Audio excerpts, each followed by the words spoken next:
Hello everyone, আসসালামু আলাইকুম। কেমন আছেন সবাই? আশা করি সবাই ভালো আছেন। নতুন একটি ভিডিওতে আপনাদেরকে স্বাগতম। সামনে মাহে রমজান, মানে আগামীকালকে রমজান, মানে আমাদের প্রথম রোজা। তো আমাদের গ্রামে আসলে মহিলাদের কোনো নামাজ পড়ার জায়গা ছিল না, মানে তারাবি নামাজটা পড়ার কোনো জায়গা ছিল না। তো আমাদের গ্রামে সবাই চিন্তা ভাবনা করলো, তো একটা এবার তারাবি করার মানে নামাজ পড়ার একটা জায়গা করা দরকার।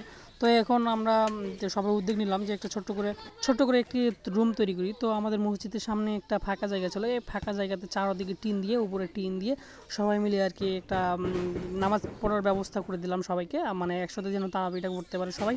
তো আমাদের জন্য সবাই দোয়া করবেন, আমরা যেন সামনে ভালো কিছু করতে পারি। আর আমাদের এই এখন দেখতে পাচ্ছেন যে আমাদের টিনের কাজ অলরেডি দেওয়া হয়ে গেছে, মানে চারোদিকে দেওয়া হয়ে গেছে, মানে ঘর কমপ্লিটের পথে। আর কিছুক্ষণের মধ্যে আমাদের ঘরটা কমপ্লিট হয়ে যাবে। তো আমরা খুব অত্যন্ত আনন্দিত আর কি। যাই হোক, যে আমরা আমাদের ছোট্ট একটা উদ্যোগে আমরা সবাই মিলে এই ঘরটা তৈরি করতে পেরেছি, যা আমাদের জন্য সবার একটু মানে গ্রামবাসীর সবার জন্য একটা উপকার হয়।